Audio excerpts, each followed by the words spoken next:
Kapag po hindi masipag yung nag-aalaga ng native, lugi talaga. Kapag hindi din masipag, lugi din. Ayan. So ito po is combination ng kangkong Opo.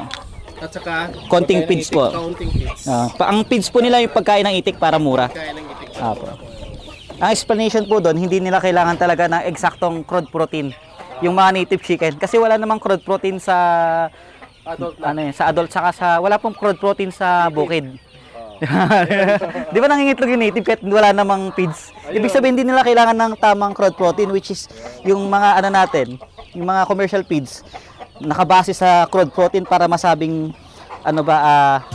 masarap tapos productive yung ating pong mga commercial na manok. Mapagpalang sa ating lahat mga totoong mga Inday, kaway-kaway! Yung partner, part 2 na po ng aming video at pinagmamalaki po namin pinapakilala sa inyo si Sir Juan Agriventure, full-time teacher, part-time chicken farmer. So sa episode na to, kilala natin kung sino si Sir Juan Agriventure, paano siya nagsimula at paano niya pinagsasabay ang pagtuturo sa school at pag-aalaga ng manok. Ayan. So sir, paano ba nag-umpisa? Bali po kasi bata pa lang talaga nasa sistema na yung manok. Okay. Kaya po Sir Juan Agriventure, doon po muna sa pangalan. Yun. Si father ko po kasi pangalan niya Juan. Tapos yung tatay ko po, kami po ay anak kami ng sabungero, lasinggero, tindero, wetengero. Pero lahat po ginawa ng tatay namin sa nanay namin para mapag-aral kami. Tatlo po kami magkapatid, teacher lahat. Kaya po Sir Juan Agriventure, kami po bilang in profession, mga teacher, and then to honor our father, si Papa Juan, ayan. So kaya, and then kinikwento po natin dito yung adventure natin sa mundo ng agrikultura. Kasi po lumaki po kami sa palengke. Kumbaga ngayon lang po nakaapak sa lupa. Ngayon lang po engage sa farming nung nagkaroon ng pandemic. So bagong-bago po kami pagdating sa farming po. Ayan. So paano niyo po pinagsasabay sir? Siyempre, kaso ngayon po nag-skip po ito ha. Tumakas po sa school. Hindi nagpaalam. Nagpaalam po. So paano niyo pinagsasabay ang pagtuturo? Kasi siyempre nag-aalaga pa po kayo ng manok. Opo. Bali po, napagsasabay ko po yung pagtuturo at the same time pag-aalaga po ng manok tapos pag-market sa kanya through time management saka system. Tulad po nito, kung yung traditional method po yung gagawin ko dito, hindi ko pa kakayanin. Pero dahil po automatic yung ating drinker, tapos safe yung mga manok natin, meron tayong technology yung ginagamit, kumbaga napaka-minimal ng labor. Kumbaga sa umaga, pagising ko na alas 5, papatukain ko lang sila, and then pasok na ako ng school, iwan ko na sila, kusa na may paitlogan sila, dyan na sila mangitlog. Sa hapon, babalik ako, ganun na naman, same routine, patutukain ko, papainumin ko yung mga sisiw, and then harvest ako ng itlog, tapos na yung trabaho. Hintayin ko na lang silang lumaki. Ang ano po doon, dito kasi sa sistema na ginawa natin, namomonitor. Alam ko kung ilan yung manok ko ngayon, tapos alam ko kung ilan yung manok ko bukas. So, ganun po siya. Ayun. Partner, tanungin ko lang si Sir Jan, gaano karami yung pinakamaraming manok mo na nandito sa farm mo?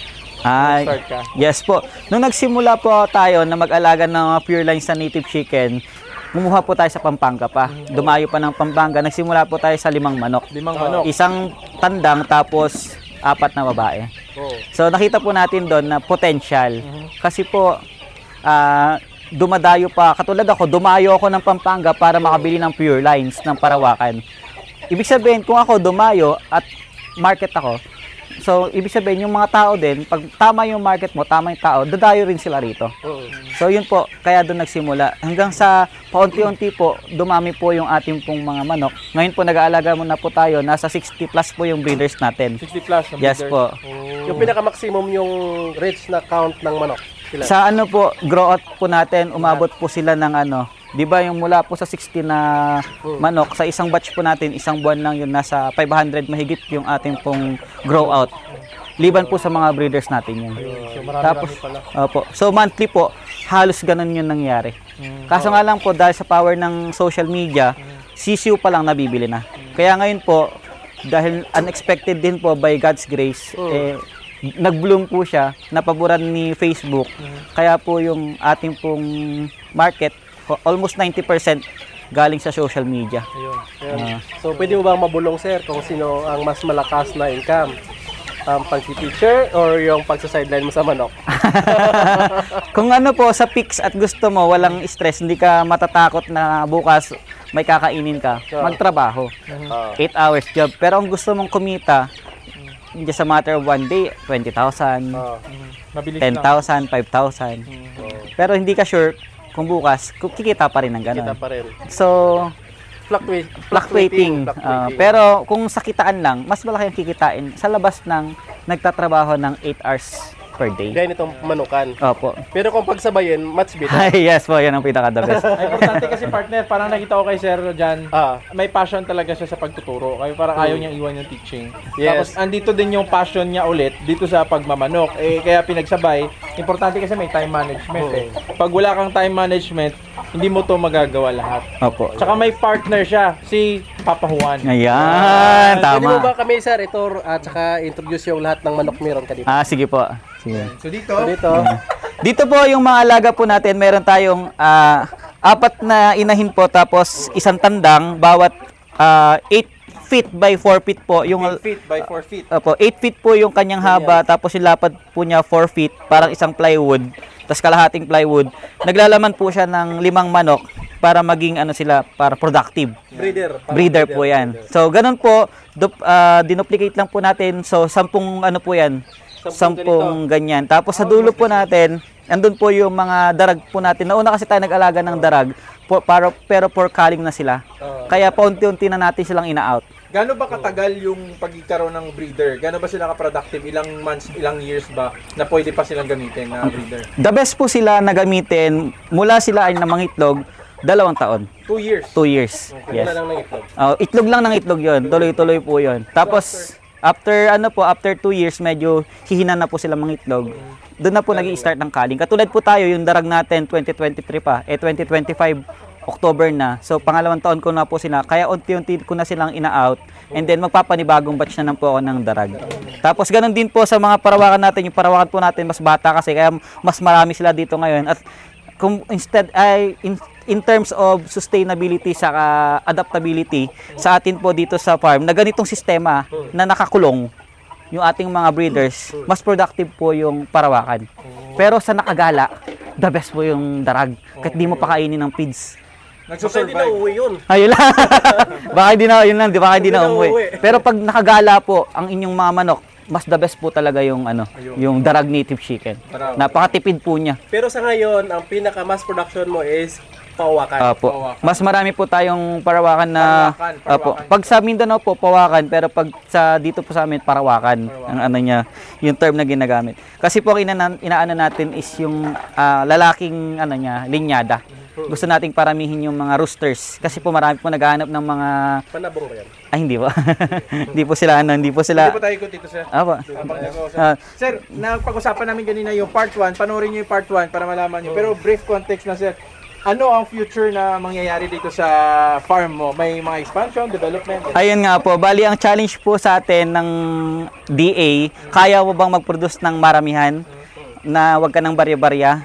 So, the market is there. We will tap them. So, expansion po tayo by 2026 sa tulong din po ng young farmers. Ang target po natin mula sa 60 po na breeders ay mga 200 plus Wow, grabe na breeders that can produce na weekly ng mga 300 heads po na ano po yan, na live na pwede na pong i-process.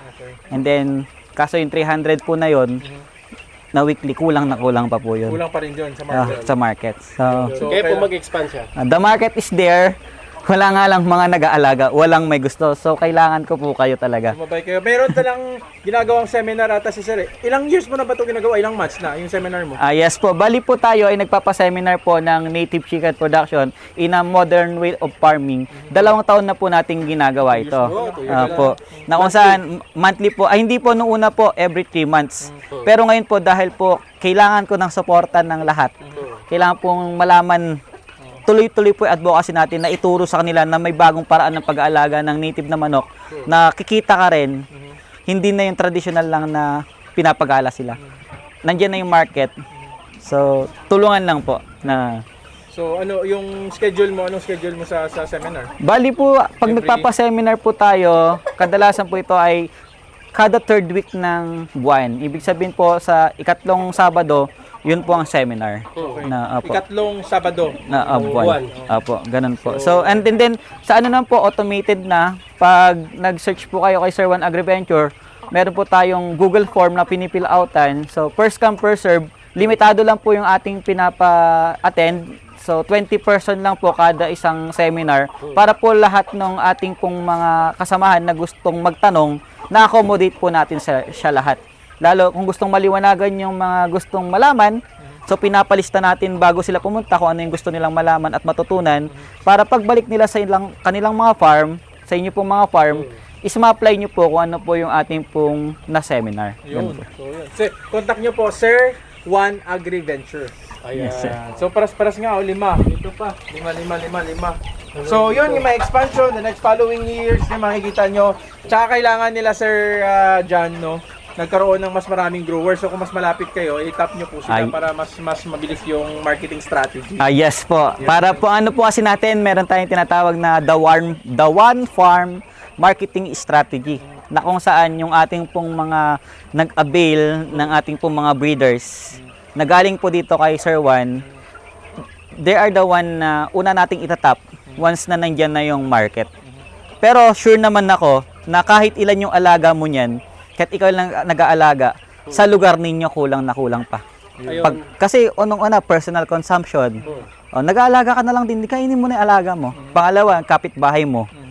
Community. Liban pa yung mga bisita mo. So, basta alam mo yung tamang paraan kung paano alagaan, tamang pagpipresyo, sigurado kikita po tayo. Okay, marami nagbibisita sa amin, maubos ang siguro yung bak. Yes. Hindi na. Yes, po. Pero for sure, kung mag-alaga sila partner, dapat secured. Kasi baka naman buwan-buwan ninakaw lang. Uy, wag mo namang sabihin yung kapitbahay nyo doon. Native. Ang kapitbahay mo doon, yung bahay natin doon. Dito tayo, baka Dito tayo. ulit eh. Yan. Dito So po. si tatay dito, nakikita niyo po si Sir Juan. Ito po si Sir Juan talaga. Ito po. Kaway tay. Yan. Ito. Grabe ang galing ni Sir Jan, no? So in-honored sa father, no?